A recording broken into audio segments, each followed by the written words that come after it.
Good day, ladies and gentlemen. Toshley here to bring forth another glorious and fantastic Dota 2 Pubbie cast. Again, random game picked off the spectators list that has just begun, and I shall be commentating it. This game had a few interesting looking players in it. Seemed to have clan tags on them, so I'm hoping they're decent. It was also the #1 game, however, I couldn't see how many spectators it had because you couldn't yet join it. I joined the very second the option popped up.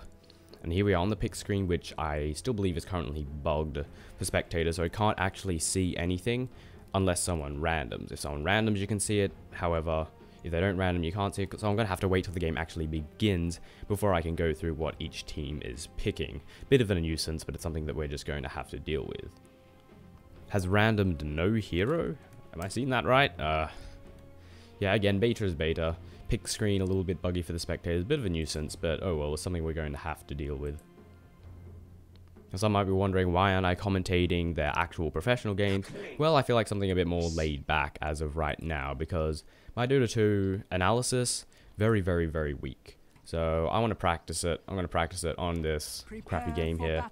I will still bring forth those competitive games being played by professionals, but again, it will mostly be color commentating with very little analysis.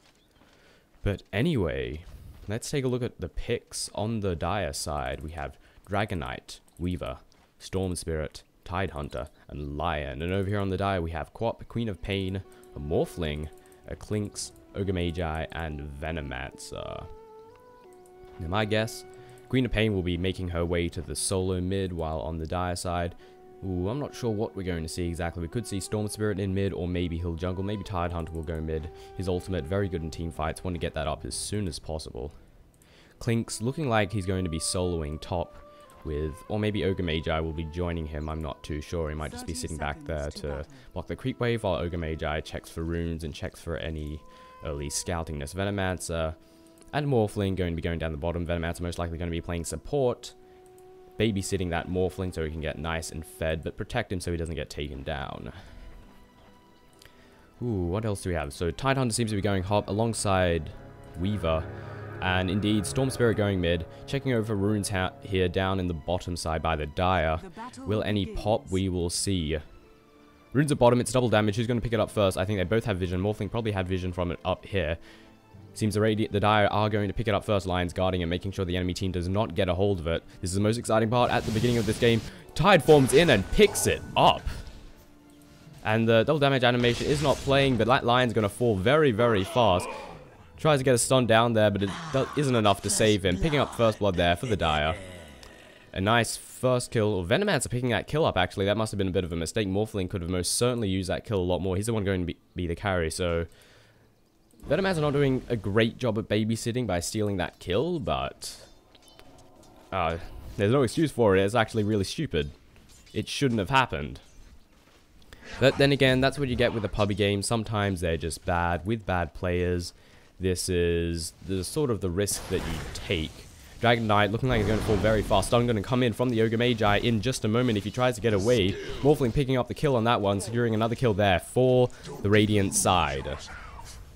But again, this is a problem that you have with Pubbie cast. Clinks oh so low, going to get taken down. Is he going to get the stealth off? He hasn't even got it leveled. Clinks falling, securing the first kill for the Dire side. Anyway, back to what I was saying, at least trying again. The problem with a random game is, yeah, sure, it's live. You get that extra bit of excitement, at least for me, the commentator. However, the game could be awful. And seeing Venomancer pick up that first kill, and not having the Morphling get it, yeah, not a particularly good start. Morphling, of course, definitely a very hard carry. Taking a look at the last hits. Yeah, Morphling seems to be denying, Venomancer seems to be denying not doing all that much last hitting. However, that Morphling hasn't got all that much last hits either. Better start working on that. But it is, however, the opening stages of the game, and they have been busy ganking.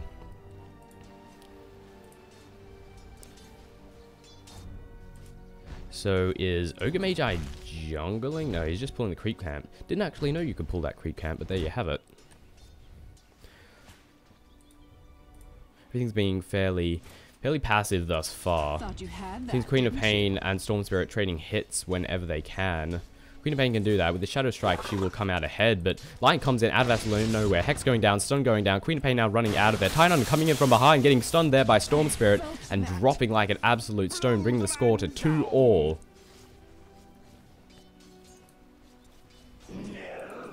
This game could be good after all. I thought it was going to get stompy after those first 2 kills, but it seems maybe not. Tidehunter here, guarding the illusion room. Going to wait for someone with a bottle to pick it up, most likely.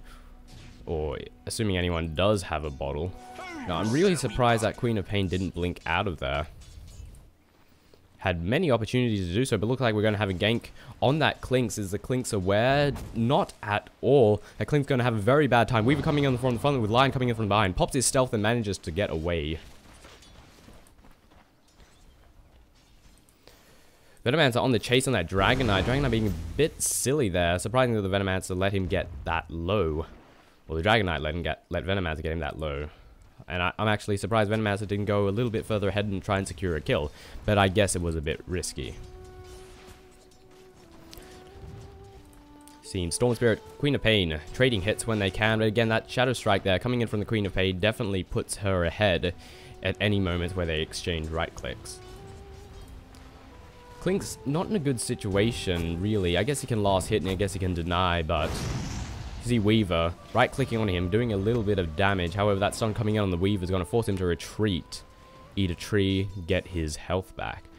Now, what is this Tidehunter planning right now? Seems they're waiting for the wards to pop. No wards at top. It's over at bottom, going to be picked up by the Dire. Tis a haste rune. Dire warding the area, finally. Good idea. And Clinks is pushing himself ahead again. I'm somewhat surprised the Tidehunter didn't move his way up here in order to pick up a potential easy gank. Seems they want to get a Storm Spirit, maybe. Ogre Magi hiding in from behind, but I can't really see Storm Spirit going that far ahead. And if he does he have Ball Lightning yet? No, he does not. He's 1 level off his Ball Lightning, which will give him an absolutely amazing ability to escape from any dangers he gets, provided he doesn't get stunned in the process. Exchanging blows here, missing that scream by quite a bit. Queen of Pain, what are you doing?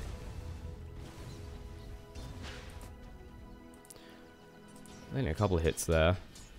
Things seems to have cooled off a bit. That Ogre Magi is still waiting in the back.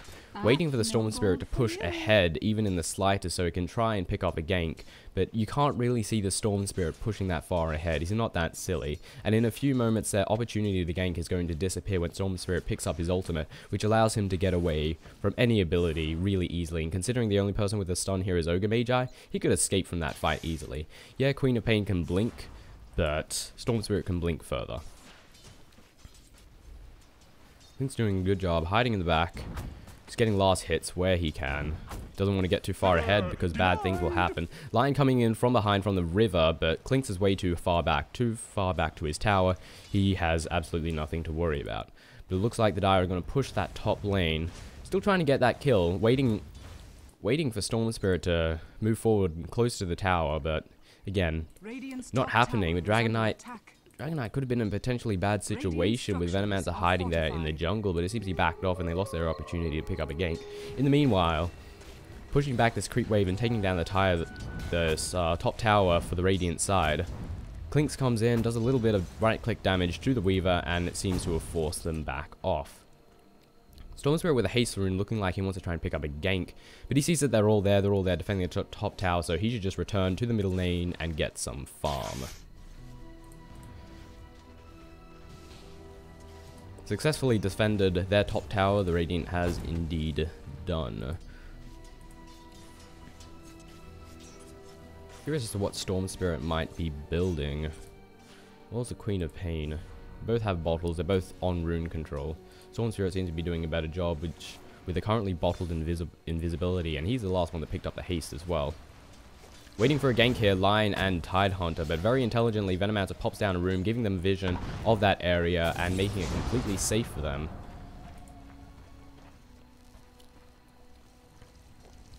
The Radiant side holding it out in the jungle here, just a little bit.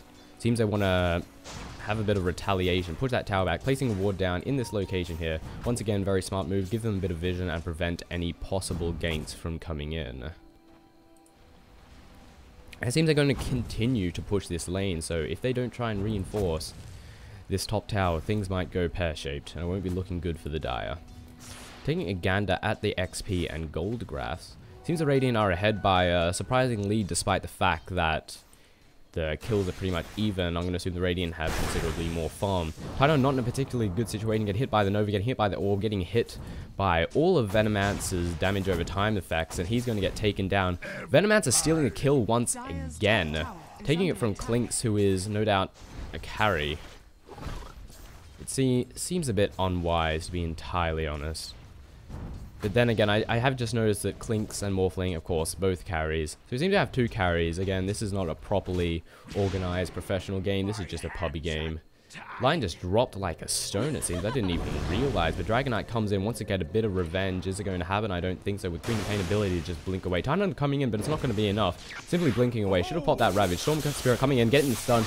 And she just dies. Storm Spirit Force, very useful stun there. Perfect for taking down enemies that are trying to get away. And there was absolutely no hope for that Queen of Pain. Just blinked, ball lightninged in there, and then dead. Popped the stun. No way that she would get away from that. Storm Spirit most likely going to pick up that regen rune. Going to give the bottle to Tidehunter, refill his health. Very nice little play like that. There's definitely a bit more teamwork going on the Dire side, I feel. Because they have 1 carry. Wait, oh no, they have several carries. Never mind. You know, I think Morphling's about to have a bad time. Sure, he has that ability to waveform, which is a really good escape mechanism, but he has no replicate up. And that waveform will only get him so far. And there are 3 of them lurking around here, wanting to pick up that kill and wanting it so hard. It seems Dragonite's going to act as the bait, make it seem like everything's A-okay and there is nothing to worry about. But Ogre Magi is making his way to the bottom, as well as the Queen of Pain. This gank opportunity has gone a little bit awry, but here comes the Venomancer encountering the Tidehunter. Venomancer not in a good situation. Storm Spirit jumps in, pops the stun, and that is bye-bye Venomancer. Queen of Pain... Ooh, where'd that Dragonite come from? I don't even know. Queen of Pain jumps in there, and does a nice bit of damage, and then someone just dies, which happens to be Dragonite. Taking a look at the farm, Morphling's gotten a very nice amount of farm. 60 last hits is going to put him pretty much ahead of everyone else. Storm Spirit, while must take a note of the fact that Storm Spirit has a lot more kills. Morphling only has 2, Storm Spirit has 4. They could be about even now. However, if they let that Morphling just continue to farm completely uncontested, he's going to win them the game. You have to harass that Morphling, you have to kill that Morphling, or else, yeah, he's just going to win the game. And Dragonite's not doing a good job at stopping him from doing that. Morphling's just farming, farming, and farming. He doesn't have he has absolutely nothing to worry about.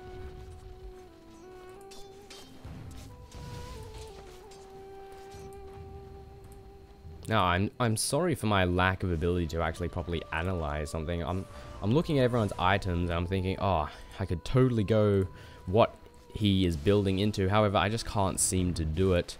My well of Dota 2 knowledge is very shallow right now, which is why I'm calling this an elementary commentatory. It's not advanced at all. It's mostly color commentating, and even then the color commentating isn't all that bright. Popping a dust, not making much use of it there, but it is enough to do some damage. Lion drops like a stone, while Weaver, running for his life, gets dusted and is currently running for all he can. Still dusted, so that stealth isn't going to help out at all. Getting himself almost caught in the tree. In fact, he is caught, having to kill that ward. The dust has, however, worn off, and that Weaver is safe from any future harassment. Or potential deaths, for that matter. Dragonite porting in. Definitely doesn't want to walk into this pit, though, because there's a Queen of Pain, there's an Ogre Magi, and that's going to be death. Getting the Fire Blast there on the Dragonite, followed by the Scream, which actually misses, or did that connect? No, it did connect. The Queen of Pain's going to pay for it. Storm Spirit jumping in, getting the stun, trying to blink away, but it does not work. Followed by another stun there on the Clink. Storm Spirit ball lightning away because he's very low in health. And Weaver's also a very daring individual. Hasn't been dusted, but he has been poisoned. However, that Weaver should be able to get away fairly cleanly. And that's a Tidehunter not in a particularly good situation. No mana, all abilities on cooldown, well the Ravage is on cooldown, which is really what would help him out immensely right about now. Is he going to fall? He might just be safe. Pops a ward down there by the Venomancer. Will it be enough to take him down? I'm not sure. Trying to juke them right now, and Stormspirit just jumps in and absolutely slaps that Venomancer down and didn't even realize that that happened. Very, very lucky Tidehunter there, just barely escaping the cold, cold, cold embrace of death. Now let's take a look at the XP and the gold. Still quite in favor of the Dire. 3,000 on both fronts. Despite the fact that the kills are almost even, that Morphling has so much more farm. And here's the one that's probably swinging it in favor of the Radiant side right now. The Morphling and all of the farm he's getting. Because once again, it's uncontested. Where the hell is he right now? But he's been farming completely uncontested. They haven't even tried to gank him. They have a couple of times, but it hasn't worked out at all. They didn't stick by it, or maybe the Radiant side was just a bit too aware to let that gank happen. And if you let him farm away, he's going to win the game, no matter what, because he has more farm than anyone else. Already he has more farm than anyone else. I'm not sure what he's building into next, though. 1,700 gold, it's quite a bit. What could he be purchasing next? Actually, not all that sure. What does this build into?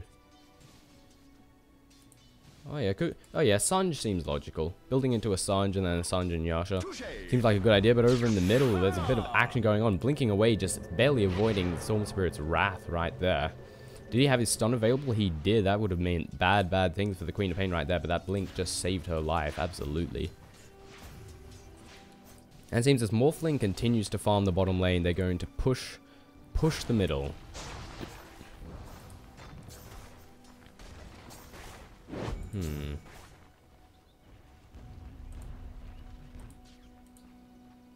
Dire forces seem a bit scattered about right now. I feel that they need to focus and push a lane, or maybe gank this Morphling because he's just getting fed and fed and fed. I think the Morphling's going to be building a BKB. I question that because he's doesn't seem to be getting stunned all that much, except for right there, but that was one stun. Big deal. You wouldn't waste a BKB because of that one stun. It's just not worth it. Use a BKB in big team fights. But Morphling building his way to a BKB, still not sure about that, to be entirely honest. I don't think he needs it, not just yet. He's not getting stunned, he's not getting locked down. He hasn't even been getting harassed. He has no reason to get any defensive items of any sort. He should just be farming, and farming some more. Wait, I hope that built... Hang on. Yeah, definitely BKB. Thought maybe the Mithril Hammer could be used for something else, but it seems not. Morphling taking down the tower. He's already fairly fed. Clink's not looking for Clinks, gets Hex, gets stunned, gets taken down in a quick and efficient manner, and that's probably going to be the Radiant's top tower getting taken down. Fortification going down, while Ogre Magi and Venomancer head in to try and defend. But I don't think they're going to be able to save that tower. Maybe they will. Tower getting awfully low. That siege creep might just finish it off if they're not careful. They better focus down on that siege creep right the hell now, because it's doing some serious damage to that tower. In the meanwhile, Storm Spirit's pushing his way to and through the mid, and probably going to take down this tower if they're not careful. His tower is just about to pop. It falls indeed. Morphling porting in there. Will he be able to take down the Storm Spirit? Probably. Waveforming away there. Storm Spirit's so low in health, but he has got the double damage, which gave him the edge in that battle. However, the rest of the team is back to reinforce. I'm assuming they were hoping Storm Spirit would follow them and take the bait, but it seems he didn't. Doing so would be foolish when you've got such low health and the enemy team is unaccounted for. Seems things have settled down right now. They're probably going to go back to the farming. Dragon Knight doing some damage to the bottom tower, but Clinks is on his way. It unlikely would get taken down. There's not enough creeps there in order to continue to do the sustained damage needed to take down the tower. Dawn Spirit and Tidehunter looks like they're going to be pushing into mid. Better be careful of that Morphling though. Storm Spirit has a stun, so I guess I can understand the BKB build now, because I tell you what, if they didn't have that stun, that Morphling would have absolutely ripped apart that Storm Spirit. And they do have a lot of disables, I guess. Actually, not that many. Dragon Knight has a stun. Storm Spirit has a stun. Actually, Lion has essentially 2 stuns. His Spike, Earth Spike, as well as his Hex. Tidehunter has a stun in the form of his ultimate. However, I'm pretty sure BKB would not block that. BKBs have a tendency of not doing any sort of blockage against ultimates. Understandable, because they are ultimates. Looks like Morphling's going to return to the bottom lane in order to continue to farm, because that's all he needs to do right now, because it's completely uncontended.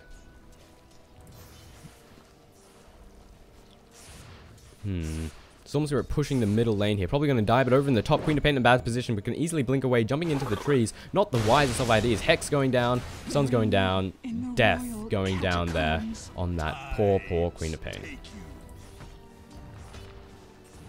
Now, how are they going to defend this? They have Storm Spirit pushing the mid and pushing it hard, but actually it seems the Dire side are going to back off over in the top lane.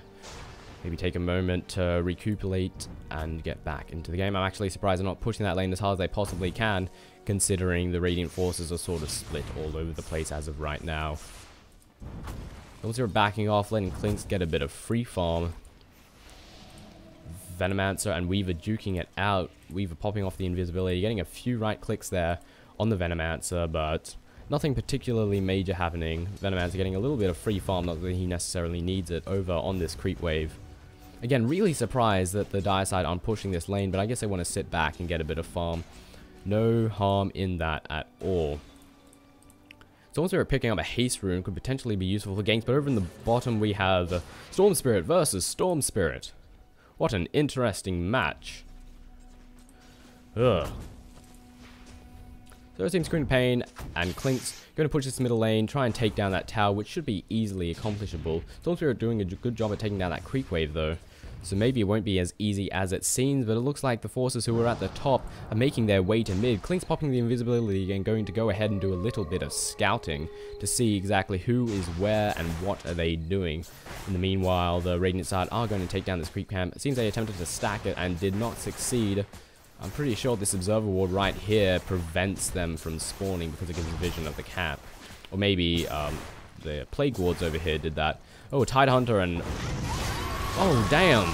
Damn. Ulti going down, but is it going to be enough to save Tidehunter's life? I do not think so. Storm Spirit jumping in, picking up a kill there on the Venomancer and dropping a stun there on the Queen of Pain.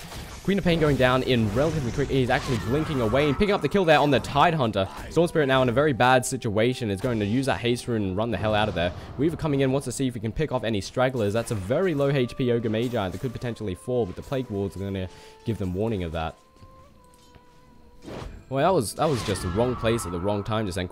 Weaver going in for the kill on the Queen of Pain, who is very low and does not have enough mana to blink away. Queen of Pain, no doubt, going to be heading back to the fountain, get her health and mana back, and then jump back into the fray. Definitely a major case of being in the wrong place in the wrong time for that little team fight right there. Poor Storm Spirit, I mean, poor Lion and poor Tidehunter. If he ravaged a bit earlier, maybe Tidehunter, I mean, Lion wouldn't have dropped so fast. But I question...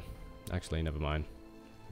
But then again, Lion just sort of dropped like a stone. Ogre Magi popped a multicast on him, got very lucky, and he sort of just died. And that's what happens with Ogre Magi. You get lucky, get kills. Simple as that. Very fun hero to play, very fun hero to watch purely because of that. And Storm Spirit picking up a kill, which I managed to miss. Bit silly there by me. Got to keep a close eye on that minimap, but then again, this is a practice, very elementary level commentatory. It's going to have some mistakes. But it's very enjoyable, all this commentatory goodness. And I know it's not said commentatory, I just find it to be very charming to say it like that. Using the multicast at the worst possible time right there should have saved it for when the inevitable TP would have happened. But that's all you can do.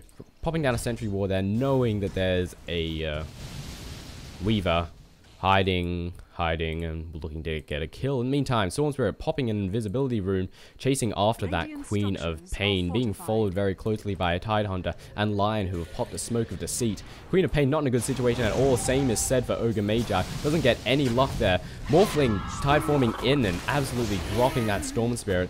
Poison Nova going out, and the Weaver is so low and is no way going to escape from that. Queen of Pain picking up that kill really could have been more useful for the Morphling. The Morphling's a really hard carry, and I swear the other team are just doing a really good job at taking kills from him. Looking at 3 assists. So 3 assists really should have been his kills. They should be feeding that Morphling as much as possible. If they had been, he'd probably be in a position where he's not quite unkillable, but he kills everyone so fast that it doesn't even matter. The Radiant side going to take down this bottom tower. Tidehunter's not really all that much he can do. He has no Blink Dagger, so he can't jump in and initiate with a brilliant Ravage.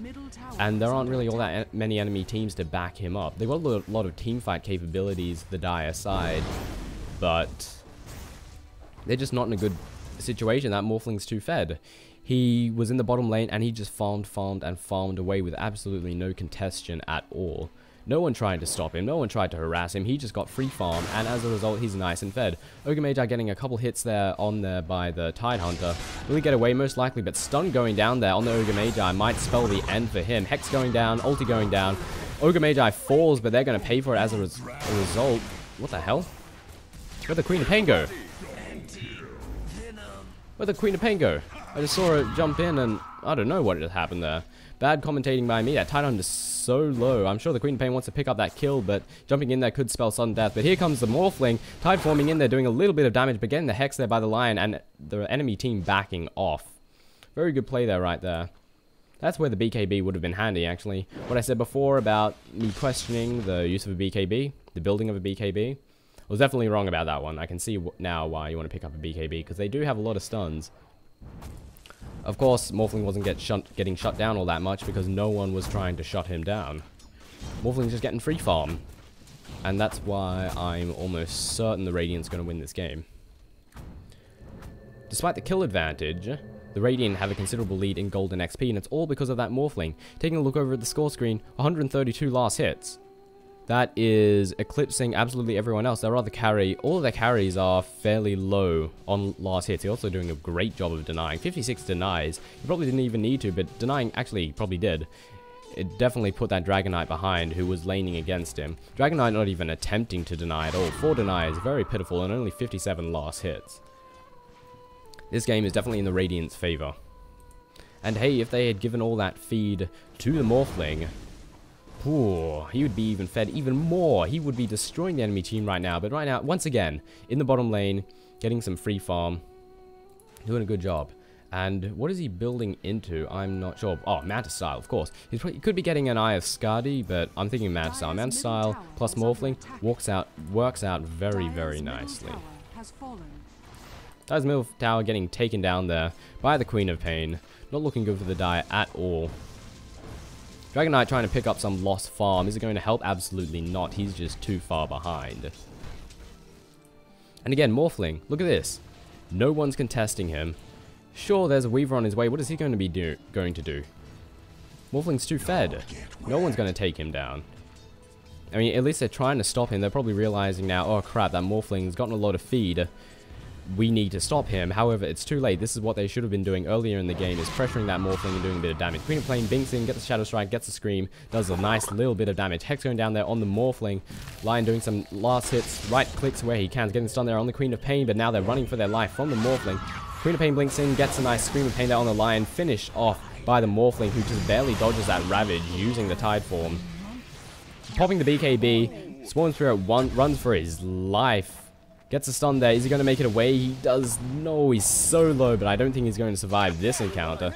Ball lightning up to a not so good position, but I think that Morphling has overextended himself and might just fall if he's unlucky. Should blink up here if he gets the opportunity. Weaver coming in, wants to secure that kill and wants it so bad, but Weaver might just die as a result. Gets so close, pops another stealth and is chasing after him, picking up the kill there by the Weaver. It was well worth it, even if he dies in the end. Getting a kill there on the Morphling is absolutely what they need to do.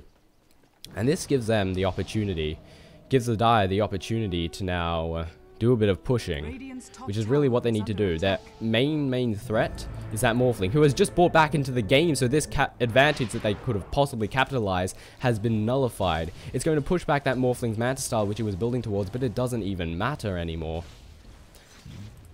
Because now the Dire's only chance to possibly win this game has slipped beyond their grasp, as it seems. Because with the Morphling gone, the Dire could group up and push a lane and push it quite hard, because the Morphling once again is their main threat. But the Morphling just brought back into the game, which was a very good move. And now they can't do anything. They can't push a lane because the Morphling will show up and just kill them. And kill them horribly. I'm surprised they don't take down Roshan. An Aegis of Immortality would work absolute wonders on that Morphling. Combined with a bit of extra gold and XP, always handy under absolutely all circumstances. Lion not in a good situation at all. Gets the stun there. Ooh, back. He dropped before I could even say what happened. Need to definitely work on my ability to commentate team fights. You know, I'm not doing any analysis, and my color commentating of team fights isn't all that sharp. But nevertheless, this is something that will come with practice and experience, which is what's happening right now, ladies and gentlemen.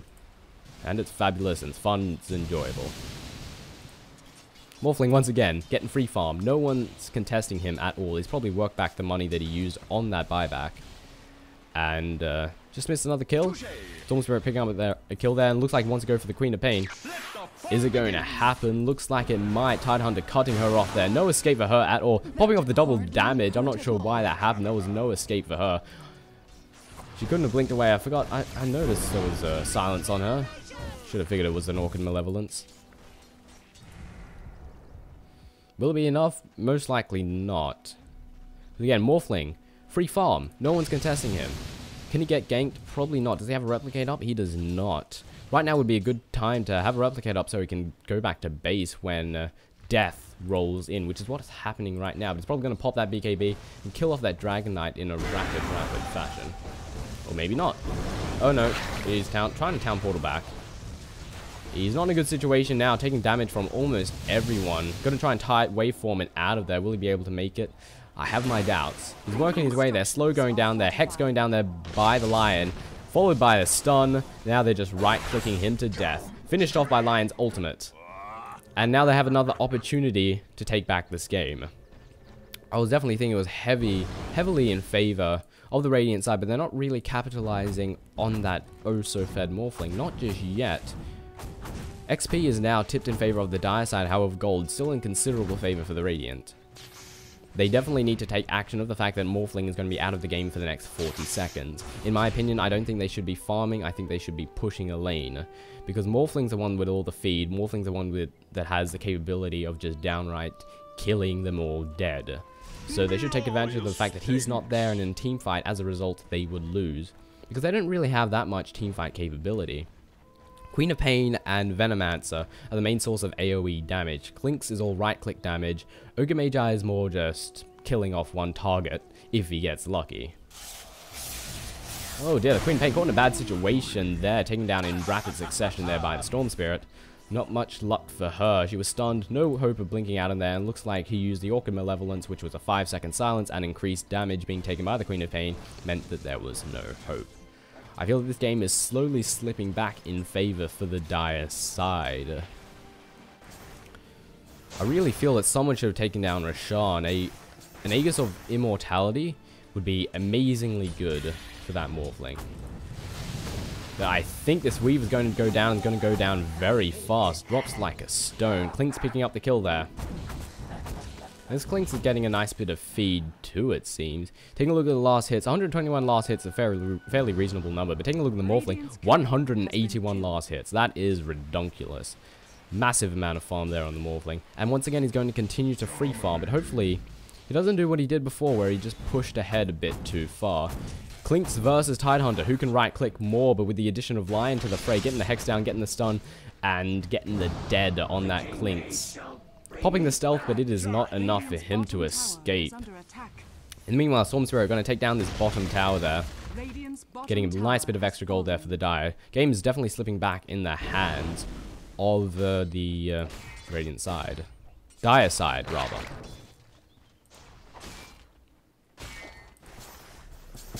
Venomancer doing a good job. Taking down the Ancient Camp. As expected. Would be a good thing to do. Get a bit of extra farm. Storm Spirit lurking it out in their jungle. And taking a look at the gold graph, still in favor of the Radiant, but it's starting to slip closer to the Dire side. They're not in such a considerable lead. However, the Dire have a massive XP lead. Despite all the farm that Morphling has, it's not enough. And I'm thinking that Morphling hasn't capitalized on the advantage fast enough. Sorry, So he's building an Eye of Skadi, not a Manta style. Somewhat surprised they're not building Manta style. Manta style, overall good item, increases damage and increases your survivability if you can successfully trick the enemy. Because you can't tell which one's the real one. Not initially, at least. Of course, it depends how you use it. Dire side, hiding it out in the jungle.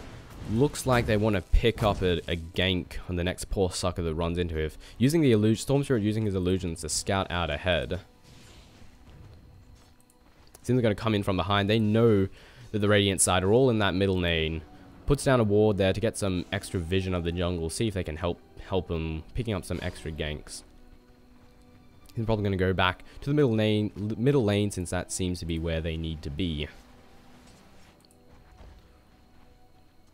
But the trio of gankers here. Morphling's looking pretty dead right now, to be entirely honest. Popping the BKB, however, that means there is no stopping him. And very wisely, Stormers are blinking out of there. Not having to worry too much at all. Over in the top, that weave has been dusted. He's probably gonna... Where the hell? Oh yes, his ultimate does that. Very smart play by him. He was dusted, so why not pop that ultimate, get rid of the dust, pop the stealth, and run away. They popped down a sentry ward, but it was not enough to save their asses. And now the Dire side are grouping up in this little jungle area. Are they going to push forth and try and engage this large group of Radiant folk? Or are they going to wait for the ambush? It seems the latter is the case. This is going to be nasty for the next poor sucker that walks by. Almost the entire Dire team is here to cause some serious damage.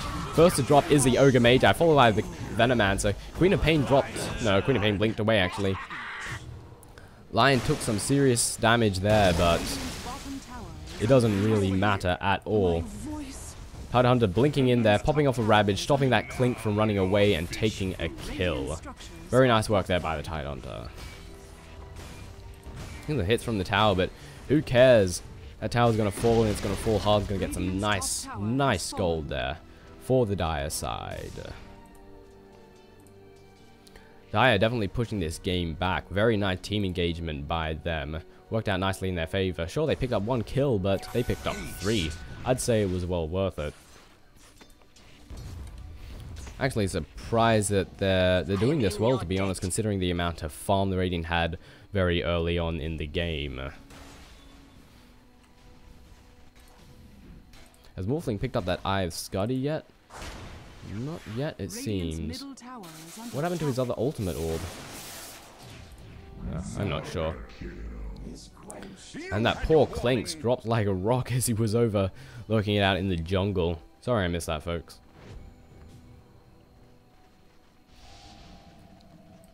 Seems everyone's sort of backing off. Somewhat understandable, lots of team fights going on. Seems they want to back off, get a bit of farm, recuperate all that has happened.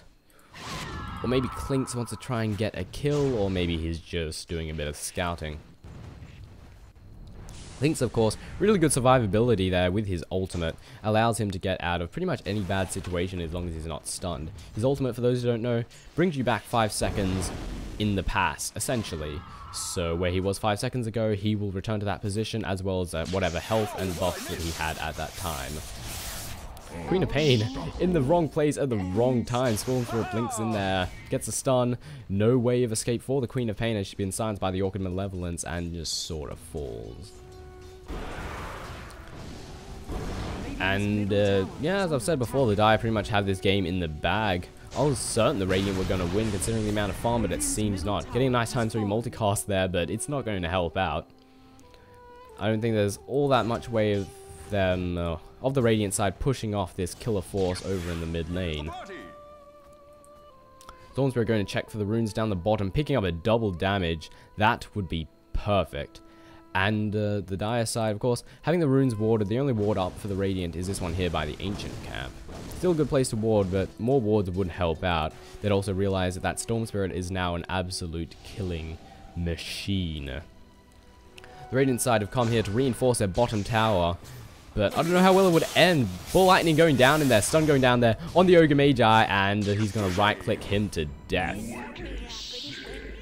However, used all the Storm Spirit's mana, going to use up some of those bottle charges and hopefully take more advantage of the double damage which is currently active on Storm Spirit as of right now. generally don't engage someone with double damage. However, with his ball lightning ability, he can do that pretty easily. He can choose who he wants to fight and who he doesn't want to fight. Lincoln Spear, of course, is up, so the next big nasty spell that tries to land on his face will be stopped. Popping the BKB, just barely avoiding the stun there on the Morphling. He's doing some serious right-click damage. Lion oh so low, going to finish him off with another right-click or not. He's going to port back over here. Question that. I would have tried to finish off that Lion. I'm not really quite sure what they were thinking just then.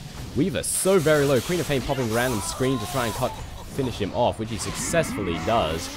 The Queen of Pain drops in a second as a result. And it looks like the Storm Spirit might follow. He's been silenced. There's no way he's going to ball lightning his way out of there. Titan Hunter is forced to do nothing but run, run, run. And escape he will. Well, that was a poorly commentated team fight. I apologize for that. That was definitely a very much needed fight for the Radiant side. Will it be enough though? I'm not sure. The Morphlings fed oh so much. However, the Dire just have more team fight capability, I feel.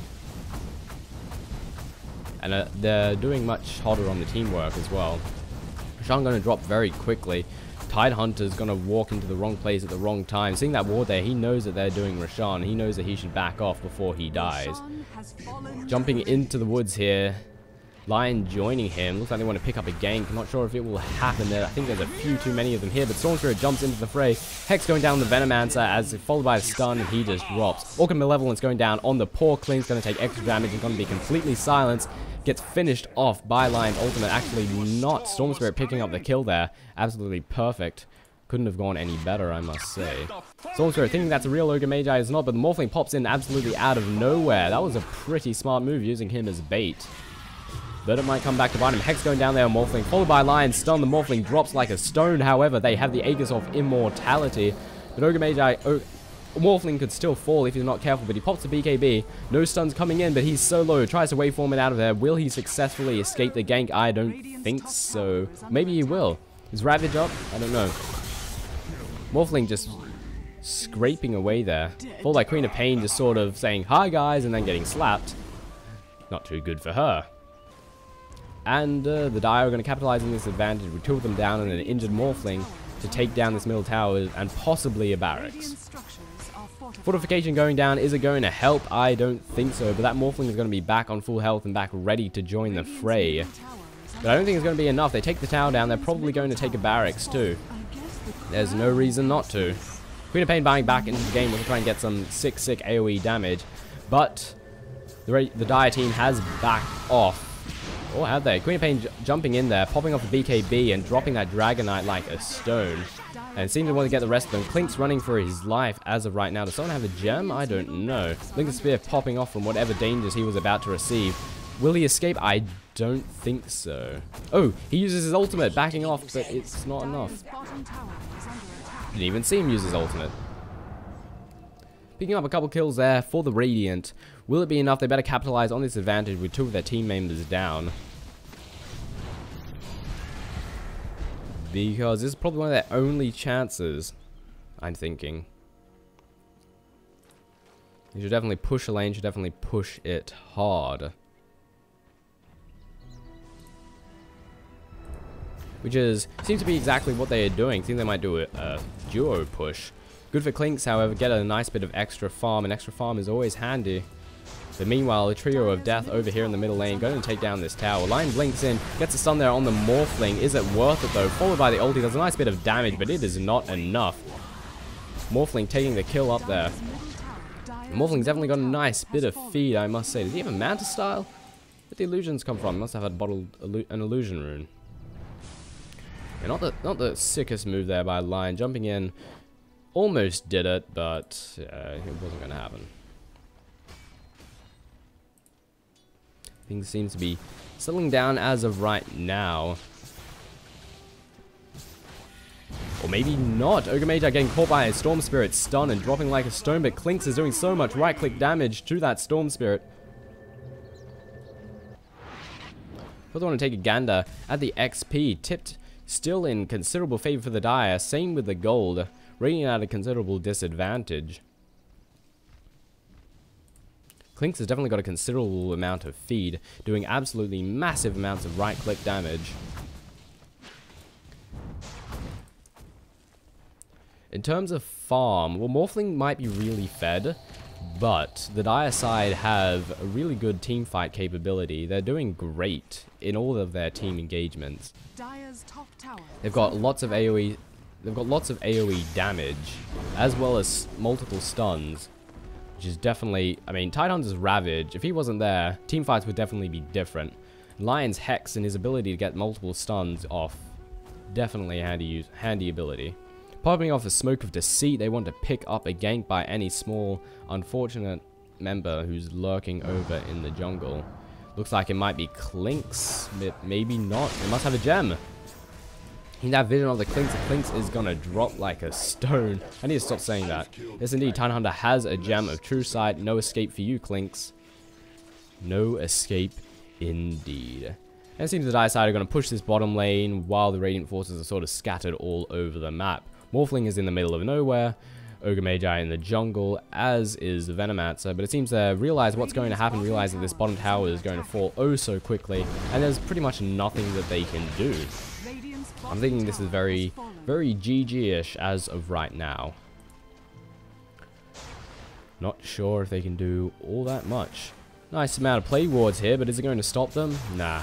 Not in the slightest. You can place all the plague wards in the world, Venomancer. They'll still kill you. Storm Spirit, Ball Lightning's in there, does a nice bit of damage, and that Venomancer drops down like a bloody rock.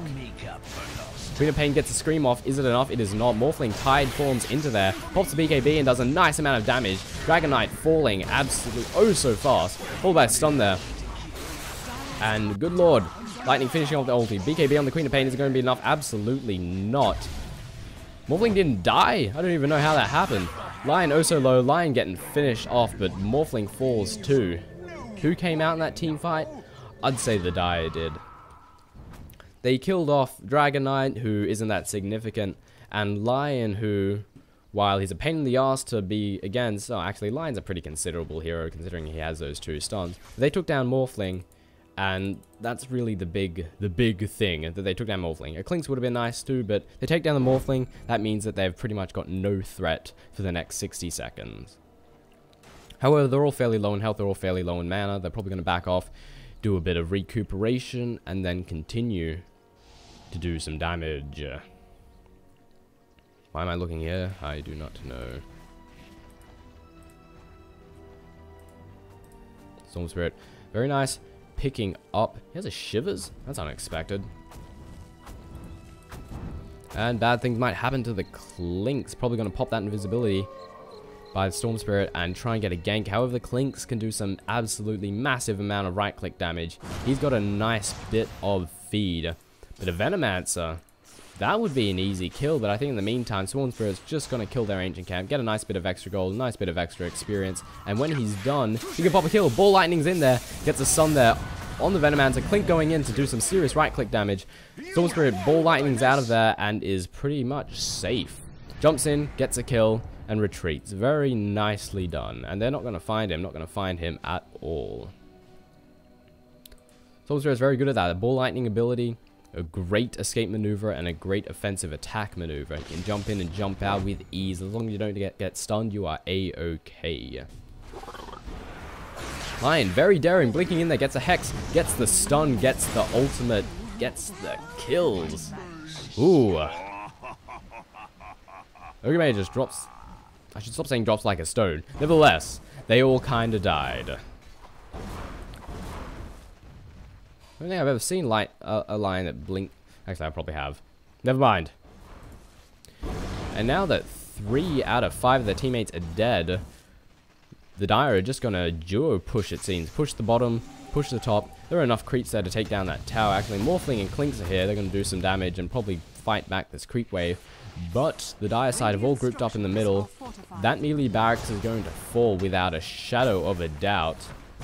Fortification is not going to do anything.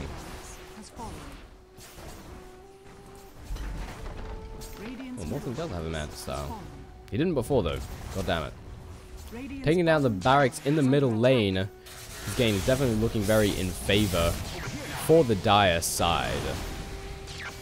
A very daring Storm Spirit. He doesn't have an Aegis. What is he doing? He should be running the hell out of there. He did some serious damage, but he might just die for a result. Pipe going up, allowing him to absorb a few hits of damage. Holy crap. Nice Ravage there by the Tidehunter. Morphling going to go down without a shadow of a doubt, or maybe not. Blinks away and gets a kill. Oh, no, he doesn't. Creamstone down on the Queen as well as the BKB. Not going to be enough though. Morphling decides to join a fray and gets Hex. As a result, going to get followed by a stun or maybe just die horribly. And I don't know. I'm thinking it's GG. I'm not sure there's all that much that Queen of Pain can do at this moment. I have this feeling. Just got this feeling that it's not going to work out. Anyway, nice engagement there. Very nice indeed. And I'm honestly surprised the Radiant, the Dire aren't just killing them at this very moment. Because they could easily do that. They're all sort of not in the game, and they all sort of can't defend. You could take down the top tower and barracks and the bottom tower and barracks, and then it'd be GG. But maybe they just want to enjoy the thrill of killing people a little bit more. No, it seems like going to push. Morphling buying back into the game. Absolutely something that he must do if he doesn't want to lose. Pretty much their last hope, this very fed Morphling. Is it going to be enough? I don't think so. The Dire side just have too much team fight capabilities. Oh, lag. Getting a bit of lag, but it seems we're okay.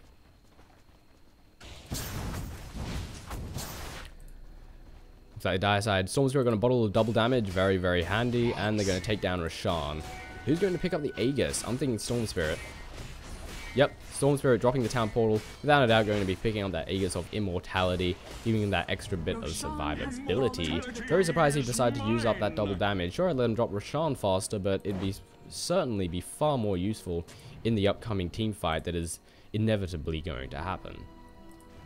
Dire making their way to the bottom lane, going to push it and push it hard. Radiant team somewhat scattered around the place, not exactly sure what they want to do. They're sort of splitting their defenses up so they can defend all of their barracks. And they can see the giant roving ball of death that's making their way to the front, or indeed the bottom of their base. Bit of vision there going on the Weaver, seeing exactly what is up the ramp there. So also going to jump in, do some damage. They definitely want to be wary because almost all of the Radiant team is there, and while they are in a commanding position, they can still die quite horribly. Tornado jumping in, getting the stun. Ravage following. Oh damn. Stormspirit may have fallen, but he has the Aegis, so it doesn't matter. Weaver picking up so many kills. And I'm sorry for my very lackluster commentary of that team fight. I knew what I was going to say in my head, it just, none of it came out. Gotta work on that, gotta practice on that. So going down there on the Queen of Pain, no escape for her at all. Weaver earning himself an ultra kill. Weaver picking up all the kills, doing a great job. Oh, I'm thinking this is GG, now doing damage to the final two towers, defending their Ancient. And there you have it, folks. Random Pubbie game, Dire securing the victory. Very interesting game. I actually thought the Radiant were going to win that, especially very early in the game, but the Dire managed to pull it back with pretty much good teamfight capabilities. The Radiant side had a lot of feed, especially on the Morphling and later on with the Clinks. However, all of the teamfight capability that the Dire side has just shine later on. Lion, of course, being able to get lots and lots of stuns down, as well as a Hex on any serious dangers over in any teamfight, as well as a Ravage coming in from the Tidehunter, pretty much brought the game back in their favor. Anyway, there you have it, folks. I hope you enjoyed another random Dota 2 Pubbie cast. This has been brought to you by Toshley. I'll see you guys next time. Hope you've enjoyed this latest cast, and please leave some feedback if you can. Telling me what I've done right is always helpful, but what's most helpful is telling me what I've done wrong. Every single wrong thing that's listed can hopefully be fixed, and thus in turn improve the quality of these videos. I've been Toshley, signing out. Thanks for watching, folks.